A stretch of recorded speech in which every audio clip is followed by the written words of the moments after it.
Hello friends, welcome back to my channel, or welcome if you're new here. Today we're doing another vintage recipe, which I'm very excited about. So we're looking at the Better Homes and Gardens new cookbook. This edition is from 1976. I haven't had this that long, and I never had really even looked at it until like right before I was doing this video. I do really like this binder style.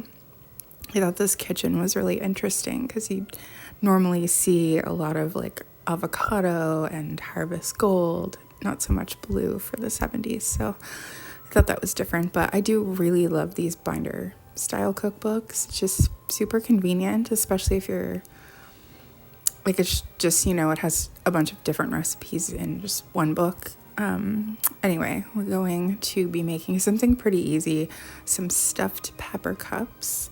And since I'm vegan, I'm going to be making some substitutes. So I'm going to use some Beyond ground in place of the hamburger, because it's what I had here at the house. Impossible would probably work really well too. I'm going to use some basmati rice because that's what I had. It just said some long grain rice. I'm using some Violife cheddar. I used this in the last recipe. It called for a can of tomatoes. I really only had like big chunky tomatoes, or that can, so it is seasoned. But it also was called for 6 green peppers, but green peppers are peppers in general, really expensive where I live. It's about $2.60 for one green pepper. But I can get this full bag of what they call imperfect peppers, which are completely fine, for only $8. So I just went with that. And I'm going to use this Fire King casserole dish. I believe that the pattern is called Meadow Green. I do really like this one. I think it was kind of a mid-70s pattern. I was able to prop the binder open on my little wire basket there that I keep cookbooks in. But yeah, so we've got some orange and some yellow peppers. So I washed 7. It called for 6, but some of these peppers were a little on the smaller side. So I picked the biggest ones that I could. And I did fit 6 in here. But then I do end up adding a 7th, like smaller one in there. But sometimes you get red peppers in the bag, but this time it was just yellow and orange. So I did omit this step, but it said to boil them in water. I didn't want to do that because I felt like they might be too soft. It said for 5 minutes, but it did say you could omit that if you wanted a firmer pepper. So I did omit that. I went ahead and got I started cutting the peppers, and I realized I should just get started on the ground. So it's at a pound. I'm just using this. I don't think it's quite a pound, but if you were using like regular hamburger, or I'm sure you could use like ground turkey or ground chicken. But yeah, so I'm just doing that.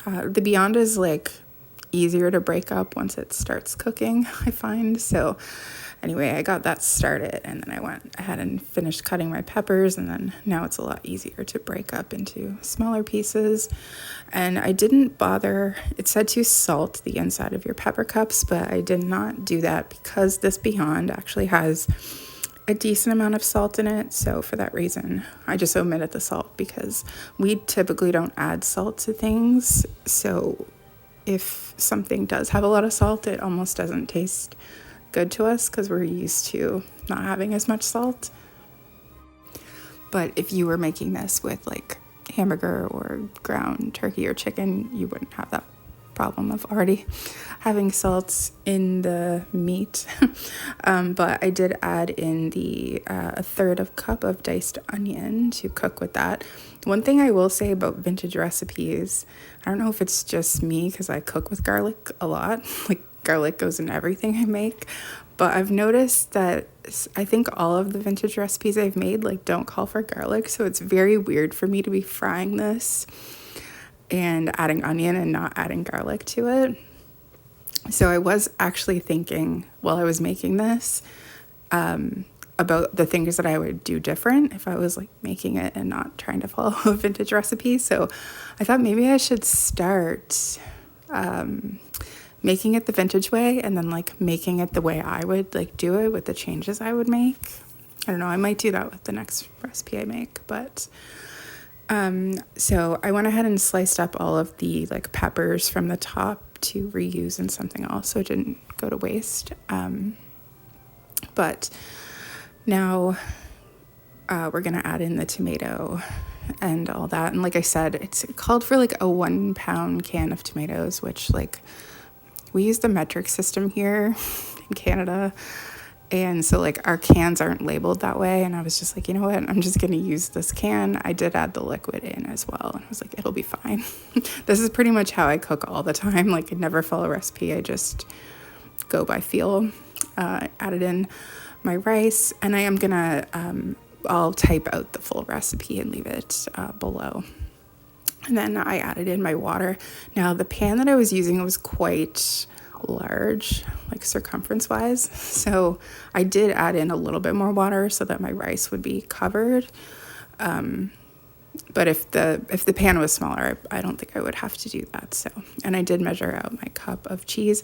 It said 4 ounces, but then it also gave 1 cup measurement. So while that was simmering, I had time to do my dishes. I'm very much like a clean as you go kind of cook, especially because I don't have a dishwasher, so I have to do all the dishes by hand. But anyway, so I got my kitchen cleaned up, and then it was pretty much time for, I think it was about 10 or 15 minutes you had to simmer, and then add in the cheese.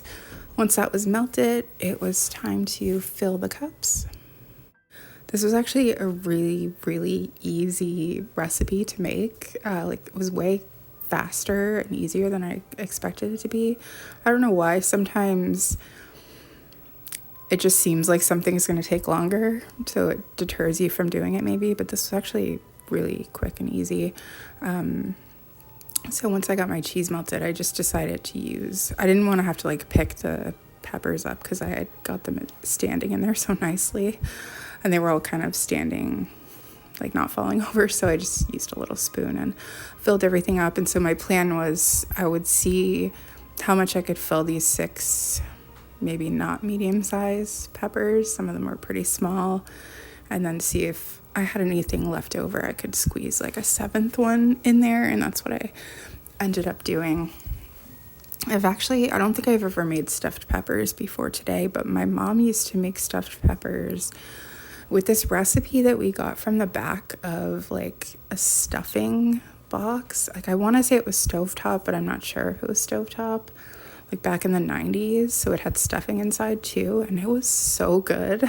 And I've been thinking about it like ever since then, but I've looked online a whole bunch and I could never find the like recipe that she used to make. So I just looked the other day too, because after I made these, I thought, oh, I really want to have those again. So I don't know. But anyway, I got them all ready. And then the 7th one, it was perfect. It had just enough filling to fill them all up.